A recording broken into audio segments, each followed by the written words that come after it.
আজকের রেসিপি নতুন ধরনের ভেন্ডির তরকারি। আপনারা তো অনেক রকমই ভেন্ডির তরকারি খেয়েছেন, কিন্তু আজকের রেসিপিটা একটু আলাদা। দেখুন এর জন্য কী কী করতে হবে। প্রথমে ভেন্ডিটা ধুয়ে কেটে নিয়েছি, আলু কেটে নিয়েছি দুটো, একটা পেঁয়াজ কেটে নিয়েছি ও দুটো টমেটো নিয়ে নিয়েছি, আর 5-6টা কাঁচা লঙ্কা নিয়ে নিয়েছি।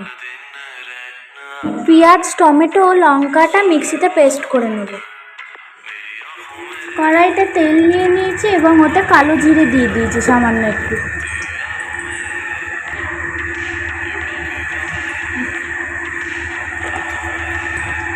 এবারে আলুটা দিয়ে দিচ্ছি। আলুটা একটু নাড়াচাড়া করে ভেজে নেব। আলুটা একটু ভাজা ভাজা হয়ে গেছে, এবারে ভেন্ডিটা দিয়ে দেবো। এবারে পরিমাণ মতো নুন দিয়ে নিচ্ছি, 1/2 চামচ হলুদ দিয়ে নিচ্ছি। এবারে এটা মিক্স করে নেব।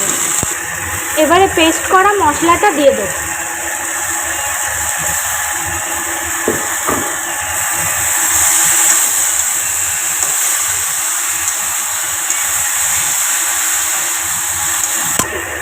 মিক্সিং জারটা ধুয়ে একটু জল দিয়ে দেবো। এবারে একটু গ্যাস কমিয়ে ভালো করে নেড়ে ঢেকে দেবো। ঢাকা খুলে আবার একটু নাড়িয়ে নেব। এবারে একটু চিনি দিয়ে নেব।